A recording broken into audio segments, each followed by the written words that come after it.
Bab 1 Nusantara sebelum munculnya kerajaan-kerajaan. Kondisi geografis Nusantara, wilayah yang sekarang kita kenal sebagai Indonesia, pada masa lalu disebut Nusantara. Nusantara terletak di jalur silang dunia, berada di antara dua benua, Asia dan Australia, serta dua samudra, Hindia dan Pasifik. Letak strategis ini membuat Nusantara sejak ribuan tahun silam menjadi tempat persinggahan perdagangan internasional. Jalur perdagangan laut yang melalui Nusantara disebut jalur sutra laut. Kapal-kapal dari India, Tiongkok, dan kemudian Arab singgah di berbagai pelabuhan Nusantara untuk berdagang rempah-rempah, emas, kayu gaharu, kapur barus, dan hasil bumi lainnya. Kondisi geografis yang berupa kepulauan menyebabkan masyarakat Nusantara sejak awal sudah terbiasa dengan budaya maritim, pelayaran, dan perdagangan. Dengan demikian, bahkan sebelum ada kerajaan, Nusantara sudah menjadi bagian dari peradaban dunia. Kehidupan masyarakat pra-kerajaan sebelum munculnya kerajaan-kerajaan kuno, sekitar abad ke-4 M, masyarakat Nusantara hidup dalam masyarakat prasejarah dan kemudian masyarakat bercorak tradisional. Masa berburu dan meramu manusia purba seperti Pithecanthropus erectus dan Homo erectus hidup dengan berburu dan mengumpulkan makanan. Alat yang digunakan berupa kapak genggam, alat serpih, dan peralatan batu sederhana. Masa bercocok tanam masyarakat mulai menetap di suatu tempat dan mengolah tanah. Mereka menanam padi, umbi-umbian, dan tanaman pangan lain. Sistem irigasi sederhana mulai dikenal, masa perundagian, zaman logam. Ditandai dengan ditemukannya alat logam, nekara, moko, kapak corong, dan bejana perunggu. Sudah ada pembagian kerja, tukang, petani, pedagang, pemimpin.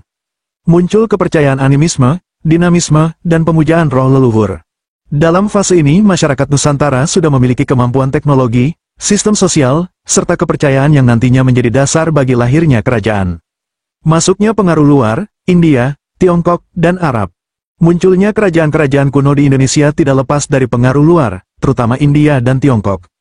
Pengaruh India melalui jalur perdagangan laut, pedagang India datang membawa barang-barang dagangan sekaligus budaya. Mereka memperkenalkan huruf Pallawa, bahasa Sanskerta, serta agama Hindu dan Buddha. Para pemimpin lokal yang sebelumnya kepala suku mulai meniru sistem pemerintahan raja-raja India. Upacara keagamaan, mitologi Mahabharata dan Ramayana, serta arsitektur candi masuk ke Nusantara. Pengaruh Tiongkok. Hubungan dengan Tiongkok sudah berlangsung sejak awal Masehi. Catatan dinasti Han menyebut bahwa orang-orang Tiongkok datang untuk berdagang kain sutra dan keramik dengan hasil bumi Nusantara. Banyak bukti arkeologis berupa keramik Tiongkok yang ditemukan di situs-situs kuno. Selain itu, Tiongkok juga mencatat keberadaan kerajaan-kerajaan awal Nusantara, misalnya catatan Ising tentang Sriwijaya. Pengaruh Arab Persia. Meskipun pengaruh Islam baru kuat pada abad ke-13, pedagang Arab sudah berlayar ke Nusantara sejak abad ke-7. Mereka memperkenalkan sistem perdagangan maritim yang luas serta menjadi perantara jalur sutra laut. Dari kepala suku ke raja, awalnya masyarakat Nusantara dipimpin oleh kepala suku atau kepala komunitas yang berfungsi sebagai pemimpin adat, pemimpin perang, dan pemimpin ritual keagamaan. Namun, setelah datangnya pengaruh India, kepala-kepala suku mulai meniru sistem kerajaan dengan gelar raja. Contohnya, di Kutai, kepala suku bernama Kudungga berubah menjadi raja setelah menerima pengaruh Hindu India. Gelar-gelar kerajaan mulai digunakan, seperti Warman, yang berasal dari bahasa Sanskerta. Inilah titik awal lahirnya kerajaan-kerajaan kuno di Indonesia. Warisan masyarakat pra-kerajaan. Sebelum kerajaan muncul, masyarakat Nusantara sudah meninggalkan berbagai warisan budaya. Megalitikum, menhir, dolmen, sarkofagus, punden berundak menjadi dasar arsitektur candi. Sistem kepercayaan animisme dan dinamisme berbaur dengan Hindu-Buddha. Bahasa Austronesia menjadi dasar bahasa daerah di Nusantara. Teknologi perundagian, logam, mendukung perdagangan dan peralatan perang kerajaan. Warisan ini menjadi fondasi yang sangat kuat bagi lahirnya kerajaan Hindu-Buddha pertama di Nusantara, yaitu Kutai pada abad ke-4 Masehi. Dengan demikian, sebelum adanya kerajaan, Nusantara sudah memiliki modal besar, letak strategis, masyarakat maritim, kepercayaan spiritual, serta keterbukaan terhadap pengaruh luar. Semua itu menjadi jalan bagi lahirnya kerajaan-kerajaan kuno yang kelak memegang peran besar dalam sejarah Indonesia. Bab 2 Kerajaan Kutai. Letak dan penemuan kerajaan Kutai berdiri sekitar abad ke-4 Masehi di wilayah Muara Kaman, tepi Sungai Mahakam, Kalimantan Timur. Nama Kutai sebenarnya diberikan oleh para ahli sejarah modern. Karena prasasti resmi kerajaan tidak menyebut nama kerajaannya, nama itu diambil dari lokasi ditemukannya peninggalan bersejarah. Bukti utama keberadaan Kutai adalah 7 buah prasasti Yupa. Yupa adalah tiang batu tempat mengikat hewan kurban dalam upacara keagamaan Hindu. Yupa Kutai berhuruf Pallawa, India Selatan, dan berbahasa Sanskerta. Yupa menyebutkan adanya Raja Mula Warman dan garis keturunannya. Prasasti ini pertama kali ditemukan oleh seorang pegawai Belanda bernama H.M.K. Muller pada tahun 1879. Silsilah Raja Kutai berdasarkan Yupa, diketahui silsilah Raja Kutai sebagai berikut. Kudungga disebut sebagai tokoh awal yang mendirikan dinasti. Nama, Kudungga, bukan berasal dari bahasa Sanskerta, melainkan bahasa lokal. Hal ini menunjukkan bahwa Kudungga adalah kepala suku asli Nusantara yang kemudian berhubungan dengan budaya India. Aswawarman, putra Kudungga, disebut sebagai Wamsakarta, pendiri dinasti. Nama Aswawarman bercorak Sanskerta, artinya, yang berasal dari kuda. Pada masanya, agama Hindu mulai mengakar di Kutai. Mulawarman, putra Aswawarman, raja terbesar Kutai. Disebut dalam prasasti sebagai raja yang dermawan dan kuat. Ia menghadiahkan 20.000 ekor sapi kepada kaum Brahmana sebagai persembahan. Masa pemerintahannya dianggap puncak kejayaan Kutai. Kehidupan politik dan pemerintahan sebelum adanya kerajaan, masyarakat Kutai kemungkinan hidup dalam sistem suku yang dipimpin kepala adat. Dengan masuknya pengaruh India, sistem pemerintahan berubah menjadi monarki, kerajaan. Raja dianggap sebagai wakil dewa di bumi, konsep dewa raja dari India. Keturunan menjadi penting, hanya keluarga kerajaan yang bisa mewarisi tahta. Pemerintahan berpusat di sekitar Sungai Mahakam, jalur vital transportasi dan perdagangan. Kutai tidak meninggalkan catatan luas mengenai wilayah kekuasaan, namun diduga cukup berpengaruh di daerah sekitar Sungai Mahakam dan sekitarnya. Kehidupan ekonomi masyarakat Kutai memiliki kehidupan ekonomi yang maju untuk ukuran abad keempat. Pertanian, tanah subur di sepanjang Sungai Mahakam memungkinkan budidaya padi dan tanaman lain. Perdagangan, Sungai Mahakam menjadi jalur utama perdagangan, baik lokal maupun dengan pedagang asing. Peternakan, banyak disebutkan tentang sapi, khususnya dalam upacara persembahan.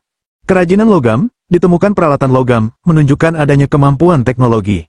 Hubungan dagang dengan India membuat Kutai menjadi pusat pertukaran budaya dan barang. Kehidupan sosial dan budaya struktur sosial, raja dan keluarga kerajaan di lapisan tertinggi. Kaum Brahmana, pendeta Hindu, berperan penting dalam upacara keagamaan. Rakyat biasa menjadi petani, pedagang, dan pengrajin. Agama dan kepercayaan, Kutai menganut Hindu Siwa. Upacara kurban, yajna, dilakukan dengan sapi sebagai persembahan. Raja dipandang sebagai pemimpin dunia sekaligus penghubung dengan para dewa. Budaya, penggunaan bahasa Sanskerta menunjukkan pengaruh India yang kuat. Huruf Pallawa digunakan dalam prasasti, tradisi India diadaptasi dengan budaya lokal. Kehidupan kehidupan beragama di Kutai sangat erat dengan ajaran Hindu Siwa. Dewa yang paling dipuja, Dewa Siwa, upacara besar dilakukan di Yupa dengan kurban sapi. Brahmana menjadi kelompok penting karena memimpin ritual dan menjaga hukum keagamaan. Keagamaan ini menjadi dasar legitimasi politik, raja dianggap sebagai wakil dewa. Peninggalan prasasti Yupa, sumber utama tentang Kutai. Arca-arca Hindu, meskipun jarang ditemukan, beberapa peninggalan arca dan perhiasan menunjukkan pengaruh Hindu. Tradisi lokal, beberapa kebiasaan masyarakat Dayak di Kalimantan memiliki jejak sinkretisme Hindu. Masa kemunduran tidak banyak catatan mengenai kemunduran Kutai, namun para sejarawan menduga Kutai mulai melemah setelah abad ke-6 akibat munculnya kerajaan-kerajaan maritim besar seperti Sriwijaya. Letaknya yang jauh di pedalaman sungai membuat Kutai kalah bersaing dalam perdagangan laut internasional. Kutai akhirnya tidak terdengar lagi dalam catatan sejarah setelah abad ke-7. Menariknya, di Kalimantan Timur kemudian muncul kerajaan lain dengan nama mirip, Kutai Kartanegara, abad ke-13, yang bercorak Islam, namun ini berbeda dengan Kutai Hindu. Pentingnya kerajaan Kutai dalam sejarah Indonesia. Kerajaan Hindu tertua di Indonesia, membuktikan adanya proses Indianisasi di Nusantara sejak awal abad ke-4. Menjadi bukti bahwa masyarakat lokal mampu beradaptasi dengan pengaruh luar. Menunjukkan awal mula sistem kerajaan di Nusantara yang sebelumnya hanya berbentuk komunitas adat. Dengan demikian, kerajaan Kutai adalah tonggak awal sejarah kerajaan di Indonesia. Dari sinilah tradisi Hindu-Buddha berkembang di Nusantara sebelum akhirnya melahirkan kerajaan-kerajaan besar berikutnya. Bab 3 Kerajaan Tarumanegara. Letak dan nama Kerajaan Tarumanegara berdiri sekitar abad ke-5 Masehi di wilayah Jawa Barat. Kata Taruma diduga berasal dari nama Sungai Citarum, yang menjadi pusat kehidupan rakyat. Kata negara berarti kerajaan atau negara, jadi, Tarumanegara berarti kerajaan di Sungai Tarum, Citarum. Pusat kerajaan diduga berada di sekitar Bogor, Bekasi, hingga Jakarta sekarang. Tarumanegara adalah kerajaan Hindu tertua di Pulau Jawa. Bukti sejarah keberadaan Tarumanegara diketahui dari prasasti-prasasti batu dan catatan asing. Prasasti batu ada 7 prasasti peninggalan Tarumanegara. Prasasti Ciarutan, Bogor, memuat jejak telapak kaki Raja Purnawarman yang dianggap sebagai titisan Dewa Wisnu. Prasasti Kebon Kopi, Bogor, bergambar telapak kaki gajah, Lambang kekuatan raja, gajah diidentikan dengan gajah Airawata milik Dewa Wisnu. Prasasti Tugu, Jakarta, berisi kisah pembangunan saluran air sepanjang 12 km untuk mencegah banjir dan mengairi sawah. Prasasti Jambu, Bogor, memuji keberanian Raja Purnawarman. Prasasti Pasir Awi, Bogor, Prasasti Muara Cianten, Bogor. Prasasti Kebon Kopi II, semua prasasti menggunakan huruf Palawa dan bahasa Sanskerta, menunjukkan pengaruh India. Catatan asing catatan dari Fah Hsien, pendeta Tiongkok abad ke-5, menyebutkan adanya kerajaan di Jawa yang masyarakatnya menganut Hindu, namun juga ada pemeluk Buddha. Catatan Tiongkok dinasti Tang menyebut adanya utusan dari kerajaan Jawa yang datang ke Tiongkok. Raja-raja Tarumanegara, raja terbesar dan paling terkenal adalah Raja Purnawarman. Purnawarman memerintah sekitar tahun 395 sampai 434 Masehi. Ia disebut sebagai raja yang gagah berani, adil, dan membawa kesejahteraan bagi rakyat. Telapak kakinya diabadikan di prasasti, sebagai simbol bahwa kekuasaan dan keperkasaannya setara dengan Dewa Wisnu. Selain Purnawarman, nama raja lain tidak banyak disebut dalam prasasti, sehingga sulit disusun silsilah lengkap. Namun, Purnawarman dianggap sebagai puncak kejayaan Tarumanegara. Kehidupan politik dan pemerintahan Tarumanegara dipimpin oleh raja dengan sistem monarki. Raja dipandang sebagai titisan Wisnu, pelindung rakyat, dan sumber hukum. Kerajaan memiliki hubungan diplomatik dengan India dan Tiongkok. Prasasti menunjukkan adanya perhatian besar raja terhadap pembangunan infrastruktur, seperti kanal dan irigasi. Kehidupan ekonomi perekonomian Tarumanegara cukup maju. Pertanian, sawah dan ladang subur di daerah aliran Sungai Citarum. Irigasi, Raja Purnawarman menggali saluran sepanjang 12 km, dikenal dengan Sungai Gomati, untuk mencegah banjir dan menyuburkan sawah. Perdagangan, wilayah Tarumanegara dekat dengan pantai utara Jawa, sehingga menjadi jalur perdagangan dengan India, Tiongkok, dan Nusantara bagian lain. Peternakan, prasasti menyebut adanya hewan ternak, sapi, kerbau. Kerajinan, logam, anyaman, dan peralatan rumah tangga. Kehidupan sosial lapisan atas, raja dan keluarga kerajaan. Kaum agama, Brahmana, berperan penting dalam ritual keagamaan Hindu. Rakyat biasa, petani, nelayan, pedagang, pengrajin. Budak, kemungkinan ada, meski tidak banyak bukti tertulis. Masyarakat hidup makmur di bawah perlindungan raja, apalagi dengan adanya proyek irigasi yang menguntungkan pertanian. Kehidupan agama Tarumanegara bercorak Hindu Wisnu. Prasasti menyebut raja sebagai titisan Wisnu, terutama terlihat pada simbol telapak kaki dan gajah Airawata. Namun, catatan Fah Hsien juga menyebut adanya penganut agama Buddha, walau jumlahnya kecil. Hal ini menunjukkan adanya sinkretisme dan toleransi sejak masa awal Nusantara. Kehidupan budaya-budaya India sangat mempengaruhi Tarumanegara, penggunaan bahasa Sanskerta, huruf Palawa, mitologi Hindu, serta simbol-simbol keagamaan. Seni ukir batu berkembang, terbukti dari prasasti berbentuk pahatan. Tradisi lokal tetap hidup berdampingan dengan budaya Hindu. Masa kemunduran kerajaan Tarumanegara mengalami kemunduran sekitar abad ke-7 Masehi penyebabnya. Meningkatnya pengaruh Sriwijaya, Sumatera, yang menguasai jalur perdagangan laut. Tarumanegara terletak di daratan, sehingga kalah dalam persaingan dagang internasional. Fragmentasi internal, wilayah kekuasaan Tarumanegara terpecah menjadi kerajaan-kerajaan kecil. Kerajaan-kerajaan penerus Tarumanegara antara lain, Sunda, Galuh, dan kerajaan-kerajaan kecil di Jawa Barat. Pentingnya Tarumanegara dalam sejarah kerajaan Hindu tertua di Jawa. Menunjukkan kemampuan raja membangun infrastruktur, irigasi. Membuktikan pengaruh Hindu India semakin kuat di Nusantara setelah Kutai. Menjadi dasar perkembangan kerajaan-kerajaan Sunda dan Galuh di Jawa Barat. Jadi, Tarumanegara adalah bukti awal peradaban Hindu di Jawa Barat. Raja Purnawarman dikenang sebagai penguasa besar yang memperhatikan rakyat, membangun kanal, dan memperkuat fondasi kerajaan Hindu di Nusantara. Kerajaan Sriwijaya letak dan asal-usul Kerajaan Sriwijaya berdiri sekitar abad ke-7 dengan pusat kekuasaan di daerah Palembang, Sumatera Selatan, khususnya di sekitar Sungai Musi.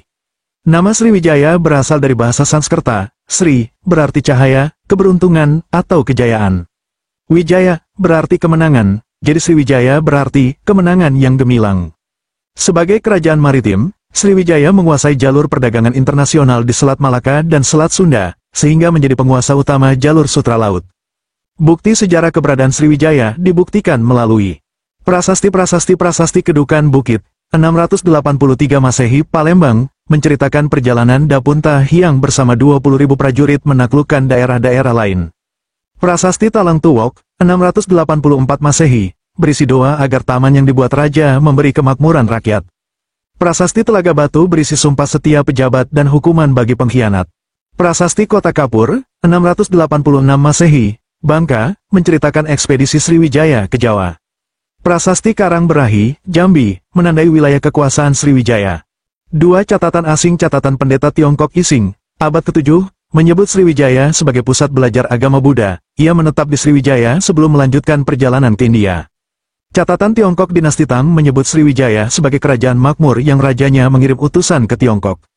Catatan Arab, Sulaiman, Al-Masuti, menyebut Sriwijaya sebagai kerajaan besar di timur. Raja-Raja Sriwijaya Dapunta Hyang Srijayanasa, pendiri kerajaan, abad ke-7. Tercatat dalam prasasti Kedukan Bukit, melakukan penaklukan ke daerah lain, memperluas kekuasaan Sriwijaya. Balaputra Dewa, abad ke-9, raja terkenal yang memperkuat hubungan internasional. Mengirim utusan ke India, Tiongkok, dan menjalin kerjasama dengan Nalanda, pusat agama Buddha di India. Pada masa inilah Sriwijaya benar-benar dikenal dunia internasional. Raja-raja setelah Balaputra Dewa tidak banyak tercatat jelas, tetapi hubungan dagang dan diplomasi terus berlangsung. Kehidupan politik sistem pemerintahan bercorak monarki absolut, raja memegang kekuasaan tertinggi. Raja dianggap sebagai wakil dewa di bumi. Wilayah kekuasaan Sriwijaya sangat luas, Sumatera, Bangka, Belitung, Jawa Barat, Kalimantan Barat, Semenanjung Malaya, hingga sebagian Thailand Selatan. Untuk menjaga kekuasaan, Sriwijaya menempatkan pejabat kerajaan di berbagai daerah taklukan. Prasasti Telaga Batu menunjukkan pentingnya loyalitas pejabat terhadap raja. Kehidupan ekonomi Sriwijaya dikenal sebagai kerajaan maritim dan dagang. Letaknya strategis di jalur perdagangan internasional. Menjadi tempat persinggahan kapal dari India, Arab, Tiongkok sebelum melanjutkan perjalanan. Barang dagangan utama, rempah-rempah, kapur barus, emas, gading, rotan, kayu gaharu. Sriwijaya memberlakukan sistem bea pelabuhan, pajak transit, bagi kapal-kapal asing. Ekonomi juga didukung oleh hasil pertanian di Sumatera yang subur. Kehidupan sosial masyarakat dibagi dalam kelas sosial, keluarga kerajaan, pejabat, pendeta, pedagang, rakyat, dan budak. Sebagai kerajaan dagang, banyak pedagang asing tinggal di Sriwijaya, India, Arab, Tiongkok. Hidup masyarakat relatif makmur karena perdagangan internasional yang ramai. Kehidupan agama Sriwijaya adalah pusat agama Buddha Mahayana di Asia Tenggara. Banyak biksu dari berbagai negara belajar di Sriwijaya sebelum melanjutkan ke India. Pendeta Ising menulis bahwa Sriwijaya memiliki ribuan biksu dan menjadi pusat studi agama. Hubungan erat dengan Universitas Nalanda di India. Pembangunan vihara, stupika, dan prasasti bernuansa Buddhis sangat dominan. Kehidupan budaya-budaya India sangat berpengaruh, bahasa Sanskerta, huruf Pallava, ajaran Buddha. Arsitektur stupa dan vihara berkembang, seni ukir, patung Buddha, dan arca ditemukan di beberapa daerah kekuasaan Sriwijaya. Tradisi maritim juga sangat kuat, pembangunan pelabuhan, kapal, dan navigasi laut. Puncak kejayaan Sriwijaya berlangsung antara abad ke-9 hingga 10. Menguasai hampir seluruh jalur perdagangan Asia Tenggara. Dikenal sebagai Kerajaan Bahari atau Kerajaan Laut. Menjadi pusat agama Buddha internasional, Raja Balaputra Dewa menjadi simbol kejayaan Sriwijaya dalam diplomasi. Masa kemunduran Sriwijaya mulai melemah sejak abad ke-11 karena beberapa faktor. Serangan kerajaan Chola dari India, 1017 Masehi, yang merusak pusat perdagangan. Persaingan dengan kerajaan-kerajaan Jawa seperti Medang, Singasari, dan Majapahit. Perubahan jalur perdagangan dunia, terutama setelah abad ke-13.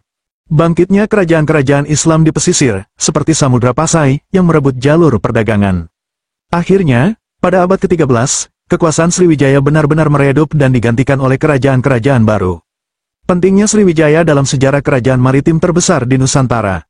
Menguasai jalur perdagangan internasional selama berabad-abad, menjadi pusat agama Buddha di Asia Tenggara, meninggalkan jejak penting dalam diplomasi internasional Nusantara, menjadi dasar bagi munculnya kerajaan-kerajaan maritim lain, termasuk Majapahit. Jadi, Sriwijaya adalah bukti kehebatan Nusantara sebagai kekuatan maritim dunia pada masa lalu. Ia bukan hanya pusat perdagangan, tetapi juga pusat agama dan budaya internasional.